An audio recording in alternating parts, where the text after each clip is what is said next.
নমস্কার বন্ধুরা, চন্দ্রাশিস কিচেনে আপনাদের সবাইকে স্বাগত। আর আমি চন্দ্রানী চলে এসেছি আবারও একটা নতুন রেসিপি নিয়ে, যেটা হলো গোকুল পিঠে।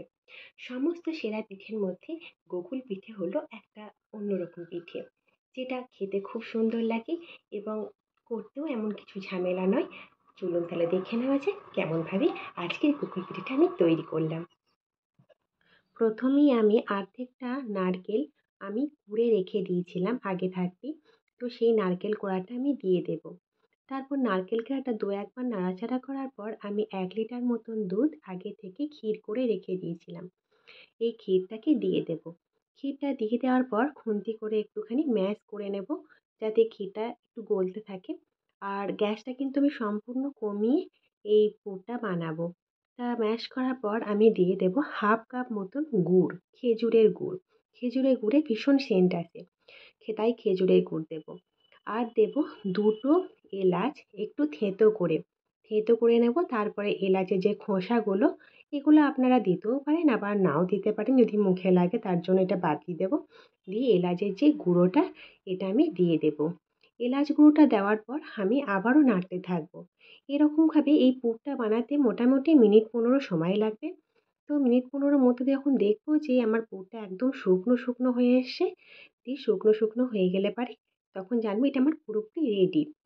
দিয়ে তারপর এই পুরটা একটু ঠান্ডা করতে দেব, এবং তারপর আমি কয়েকটা কাজু, মোটামুটি 12-15টা কাজু আমি নিয়ে নেব। এগুলো একটু আধ ভাঙা করে ভেঙে নেব, মানে একটু ক্রাশ করে নেব।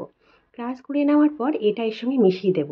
এটা কিন্তু সম্পূর্ণ অপশনাল, আপনারা চাইলে দিতেও পারেন আবার না দিলেও দিতে পারেন। কিন্তু এই কাজু গুঁড়োটা, মানে এই কাজু ক্রাশ করা কাজুটা যদি দেওয়া হয় তাহলে পারে এই পুরটার টেস্টটা কিন্তু আরও বেড়ে যায়। ব্যাস, এবারে আমার পুরটা সম্পূর্ণ রকমভাবে রেডি। এরপর হাতের তালুতে একটু গাওয়া ঘি বুলিয়ে নেব। গাওয়া ঘি বুলিয়ে নেওয়ার পর ওই পুরটা ছোট্ট ছোট্ট অল্প অল্প করে নিয়ে একটু গোল করার পর তারপরে চ্যাপ্টা চ্যাপ্টা করে নেব। চ্যাপ্টা চ্যাপ্টা করে নিয়ে একটার পর একটা করে নেওয়ার পর রেখে দেব। ঠিক যেমন চপের পুরটা হয় চ্যাপ্টা চ্যাপ্টা গোল গোল, ওগুলো একটু সাইজে বড় হয় আর এগুলো একটু সাইজে ছোট হবে। এভাবে সমস্ত পুরগুলো বানিয়ে নেওয়ার পর আমি চলে যাব ব্যাটারটা রেডি করতে, কারণ ওপরে যে কোটিংটা হবে সেটাকে রেডি করার জন্য। তো এর জন্য আমি নিয়েছি 1 কাপ মতন ময়দা এবং হাফ কাপ মতন চাল গুঁড়ি, আর দেবো 1 কাপ দুধ। দিয়ে তারপরে একটু নাড়তে থাকবো, এবং তারপরে যদি আরও দুধ লাগে তো দেবো। তো আমার এই সমস্ত ব্যাটারটা তৈরি করতে দুধের পরিমাণ লেগেছে 2 কাপ।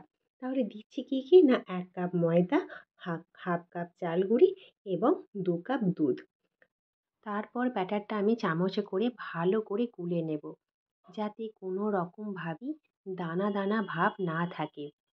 ব্যাটারটা আমার সম্পূর্ণ রেডি হয়ে গেছে। এরপর যে পুর দিয়ে আমি ছোট ছোট চ্যাপ্টা চ্যাপ্টা করে রেখেছিলাম, সেগুলো চামচে করে নিয়ে ভালো করে কোটিং দেওয়ার পর হালকা তেলে ভেজে নেব। মানে তেলটা প্রথমে পুরোপুরি গরম হয়ে গেলে তারপর হালকা আঁচে, মানে গ্যাসটা কমিয়ে দেওয়ার পর একটার পর একটা এরকমভাবে এই পিঠেগুলো দিয়ে দিতে হবে। পিঠেগুলো সব একটা একটা করে দিয়ে দেওয়ার পর আমি ব্যাটারটাকে, মানে পিঠেগুলোর ওপরে ব্যাটারটাকে একটু অল্প অল্প করে দিয়ে দেব, যাতে পিঠেগুলোর ওপরে যে কোটিংটা সেটা একটু পুরু হয় তার জন্য। এইভাবে আমি মিনিট 3-4 ভাজতে থাকবো, মানে একটা পিঠ একদম লো ফ্লেমে। মিনিট 3-4 ভাজার পর আমি তেলটা উপরে একটু হালকা করে দিয়ে দেবো, মানে প্যানটাকে একটু নাড়িয়ে। তারপরে যদি ভালোভাবে না হয় তাহলে পরে চামচে করেও হালকা হালকা করে দিয়ে দেব। এভাবে মিনিট 4 ভাজার পর আমি আস্তে আস্তে করে একটা চামচ নিয়ে, একটা পিঠ যেহেতু ভাজা হয়ে গেছে তার জন্য উল্টো পিঠটা ভাজার জন্য উল্টে উল্টে দেব। উল্টে উল্টে এইভাবে প্রত্যেকটা পিঠে উল্টে উল্টে দেওয়ার পর আরও মিনিট 3-4 এইভাবেই ভাজতে থাকবো একদম লো ফ্লেমে। দেখো আমার মোটামুটি 3-4 মিনিট পর পিঠেগুলো আমার প্রত্যেকটা ভাজা হয়ে গেছে। এবারে আমি একটা একটা করে তুলে নেব, তুলে নিয়ে একটা বাটিতে রেখে দেব। এরপর 4টে ছোট এলাচ নিয়ে ভালো করে থেঁতো করে নেব। এই এলাচ গুঁড়োটা আমি দেব দুধের সঙ্গে, কারণ আমি যেহেতু দুধ গোকুল পিঠে বানাচ্ছি তাই লাস্টে এই সমস্ত পিঠেগুলো দুধের মধ্যে দিয়ে দেবো। তাই আমি 750 গ্রাম দুধ আগে থেকেই পাশের গ্যাসে বসিয়ে দিয়েছিলাম। যখন দেখলাম যে দুধটা মোটামুটি অর্ধেকটা মতন ফুটে মরে গেছে, তখন আমি এই এলাচ গুঁড়োগুলো দিয়ে দিলাম।